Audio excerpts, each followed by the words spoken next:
Like and subscribe, support me on Patreon for exclusive content. Here's the video. I think Signalis is cursed.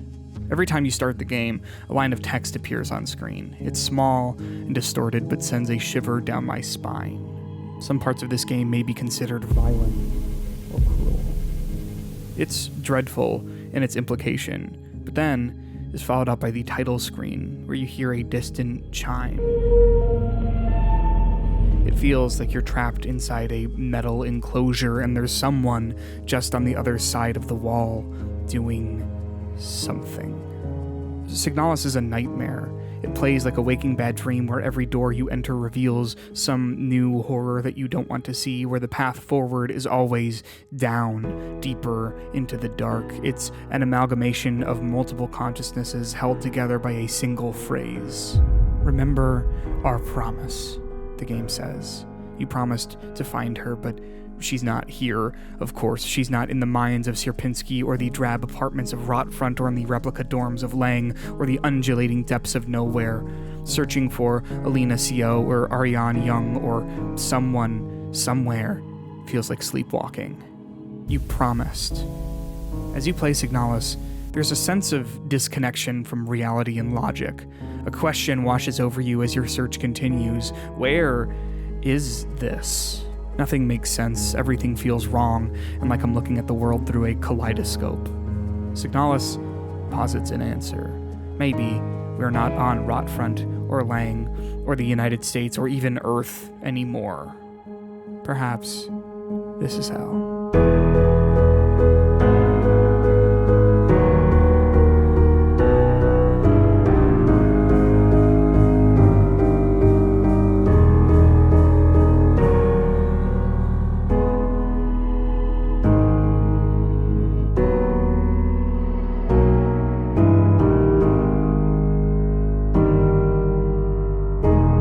I thought I was a man. And now I'm not so sure. I think Signalis is cursed. I'm a big fan of horror games, but I find Signalis to be uniquely unnerving. There's a meanness to it that upsets my stomach, an unrelenting cruelty that makes it tough to look at for too long. This, I believe, is intentional. The game pushes you into a cold, dark galaxy caked in rust and rot where every choice feels like a mistake. Every time you pick up an item, a deep rumble plays, like the universe itself is telling you you shouldn't have done that.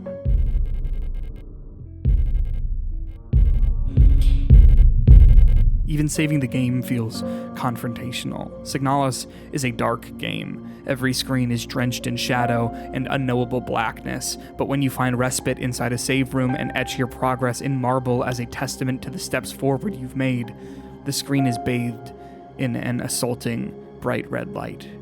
You have to look away. If you continue without saving, a more explicit, antagonistic sign from the universe appears. You'll regret this later. Pressure. That's my takeaway from Signalis. It's about the weight of the future and the past, each loaded onto one of your shoulders. You get a gun. Good. It means you can defend yourself, but as you pick it up, that fucking sound plays. It reminds you that there's something out there you're going to need to defend yourself from. You find the safety of a save room, but it's not warm. Its static waves and red beacon of light feel like a confrontation. Every good thing you get your hands on feels like it comes with a price.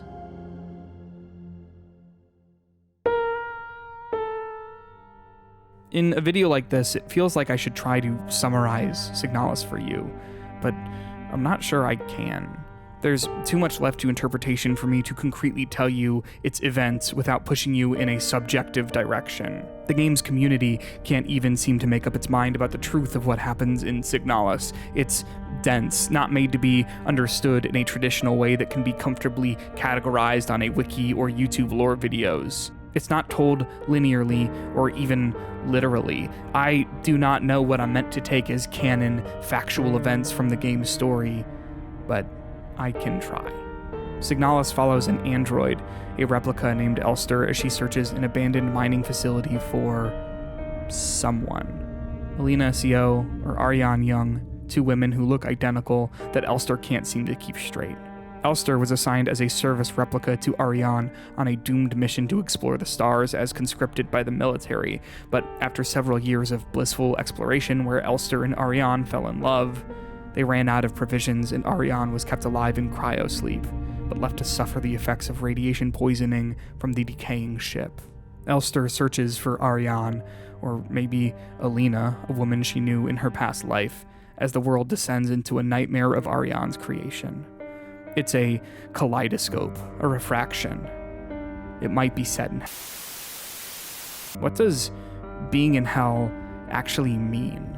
Signalis prompts the player to consider if Elster is in hell while she searches for Ariane, but I don't believe the game is implying that it's set in a literal religious depiction of hell, but is instead asking us to consider what bits of our world would be found in hell if we ever got there, if such a place even exists. Of course, the mutated monsters that litter the halls and rooms of Sierpinski and Rotfront and Nowhere are hellish, and the pulsing flesh that begins infecting everything is born out of a nightmare, but Signalis wants you to dig deeper than that.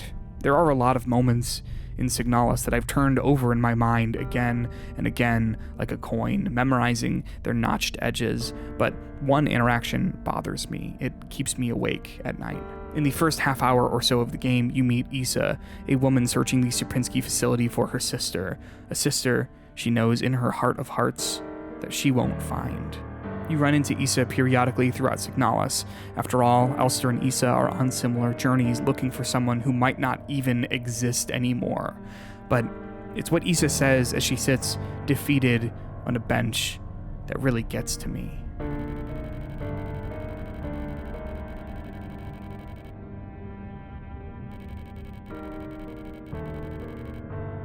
When I replay Signalis, I go out of my way to avoid this interaction. I find it too invasive a thought to entertain. It's a thought I've had to put to bed in my own mind. As I write this, I can't even recall the last thing I said to my fiancée before she went to bed. Good night? Did I even say, I love you? What was the last thing I said to my mother or father or siblings? What is the final period I've put on the sentence of all of my relationships just in case we never get the chance to speak again? I wish I could go back so I could say something else. That dread, the uncertainty of the future, and the fragility of time is a low-level panic that sits in the back of my mind at all hours. It's distilled anxiety that I don't want to dwell on, but Signalis asks you to rot in it. There are parts of this game that may be considered violent or cruel. I thought I knew what Signalis meant when I read that warning, but it somehow managed to find a level of cruelty I wasn't considering, a place in my mind that I avoid. Because of how dense Signalis is, some of its smaller details can be easy to overlook, but they make up pieces of what hell might be. There's an implied inequality of class told through the desolate rooms in Sierpinski's facilities. Protectors, the military-class replicas who keep workers in line, get dignified bathrooms with stall doors that lock, while the worker bathrooms are open-concept pits without privacy. Why would they need it? Adler and the Protectors seem to ask. They're just the workers. The story of Signalis is set against the backdrop of a cold, fascist regime where children are conscripted into military service, interrogations for innocuous crimes routinely kill people, and specific words surrounding education get banned and are considered obscenities by the state. No one is allowed to know the truth. Truth does not exist for the citizens of the Yusan nation. It certainly does not have the right to exist in schools or books, so says the state. Signalis does not need its monsters or nightmares to show us what hell can look like, what evil can exist in places far less distant than military facilities built on foreign worlds. There's a lot of text that flashes across the screen in Signalis that we're meant to get quick glimpses of, but not fully comprehend, visions of language and imagery that exist outside our reach. One piece of text, however, lingers.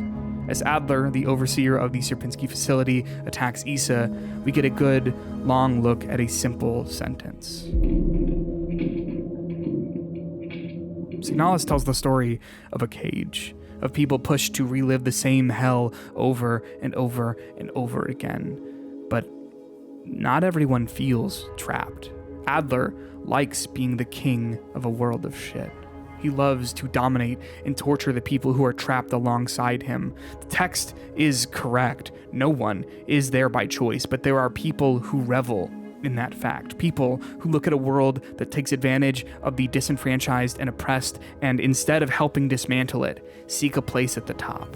None of us are here by choice, Signalis says, but some of us don't want to leave.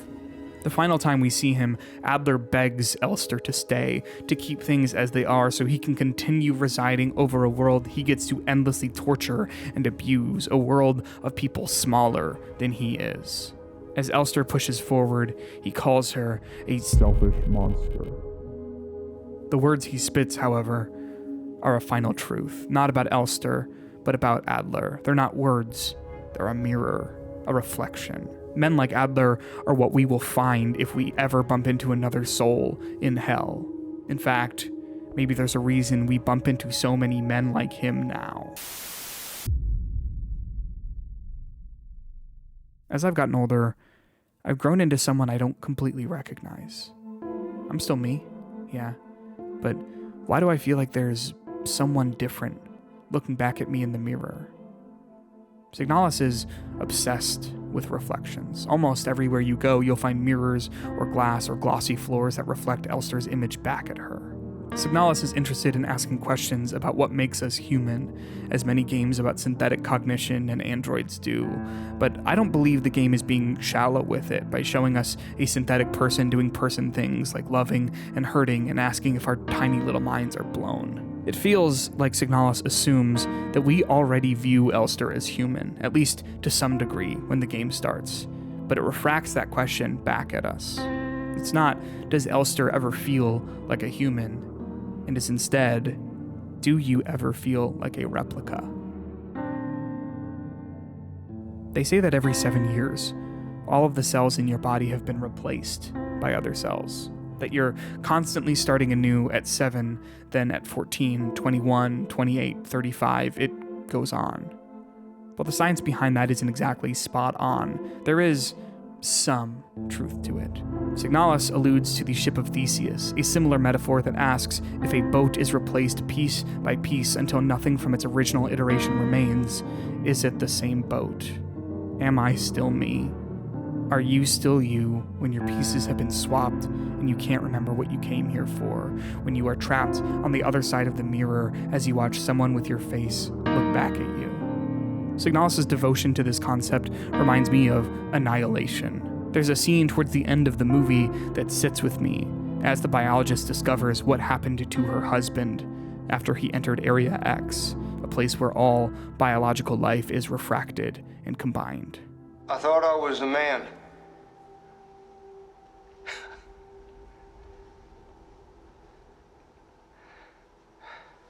I had a life. People call me Cain. But now I'm not so sure.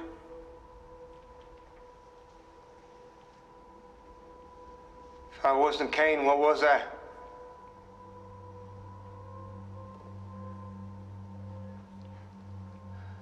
Was that you? Were you me?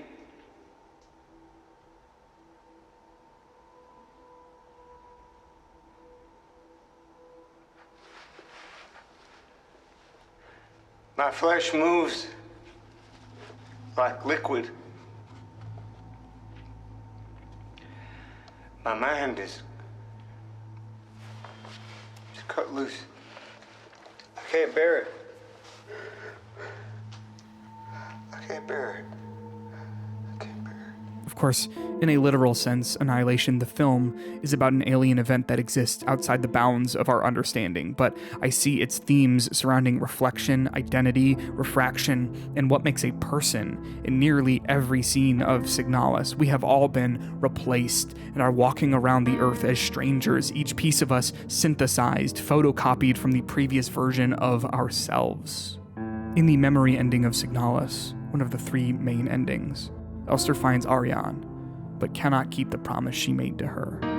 Elster promised to find her, yes, but to find her so she can put Ariane out of her misery.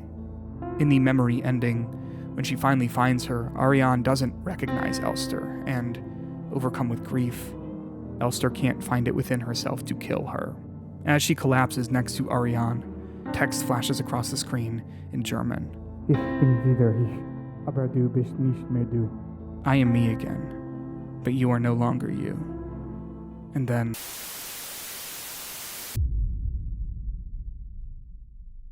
As you sift through the menus of Signalis, you see Elster's eye tracking the cursor. It watches you as you load the game, and we see the eye several times throughout its runtime.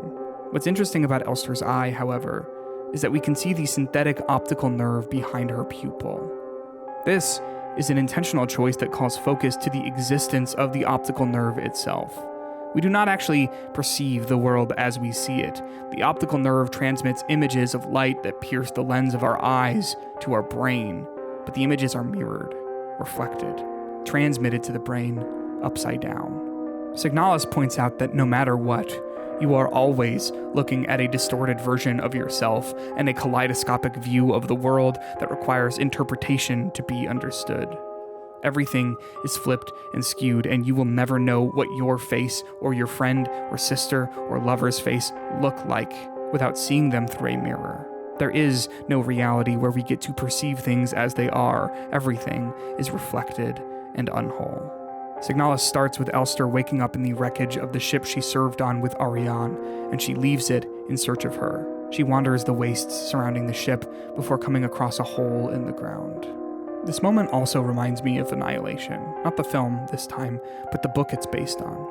At the beginning, when the biologist and the rest of the crew inside Area X encounter what the biologist calls the Tower, a mysterious, impossible hole that digs deep into the ground. At first, I only saw it as a tower. I don't know why the word tower came to me, given that it tunneled into the ground. I could as easily have considered it a bunker or a submerged building. Yet as soon as I saw the staircase, I remembered the lighthouse on the coast and had a sudden vision of the last expedition drifting off, one by one, and sometime thereafter the ground shifting in a uniform and pre-planned way to leave the lighthouse standing where it always had been, but depositing this underground part inland. I saw this in vast and intricate detail as we all stood there, and, looking back, I marked it as the first irrational thought I had once we had reached our destination. I, too, imagined this area as a tower, despite its existence as a hole. Elster descends the stairs and crawls through another impossible hole in the ground where she ends up inside a radio room. The hole she crawled through is gone. This world is a nightmare. At the end of the game's second act, Elster finds herself at the bottom of the tower again, this time traveling in reverse to find the arch she must cross through to find Ariane. In this moment, you realize it's an ascending staircase, not a descending one. You've spent the entire game going down and down, deeper and deeper into the depths of a nightmare, but the path to Ariane isn't down deeper, it's up above. The path to her was distorted, flipped, mirrored, like it was being transmitted by an optical nerve. In this cycle, Elster isn't successful in reaching Ariane, but when she eventually finds her at the end of the game, we skip the tower scene. However, I believe it's still there, that she still ascended its stairs despite its exclusion, that one of the most important revelations about escaping the nightmare is told through implication. Elster has to walk up the stairs to reach the arch. She has to walk up the stairs out of an endless spiral of despair and hopelessness, her brain finally interpreting the optical nerve properly. I do not know if we're in hell. Not in Signalis, not where I'm recording this from. But I do know that Signalis illustrates so clearly what I imagine it feels like to be there by telling me that I already know exactly how it feels. But that's not all Signalis is about, is it? The core identity of the game surrounds love and warmth. Elster and Ariane, Issa and Erica, Lilith and Alina. When Elster is with Ariane, alone on their ship, is she in hell? Where does it start? Where does it end? Are we meant to understand that the love they share only exists to be taken away? That good things only exist to make the sting of pain hurt more? Is Ariane meant to make Elster feel like the red light of the save room, the horrible implication that something bad is coming to take away this one good thing? I don't think so. I can't believe that.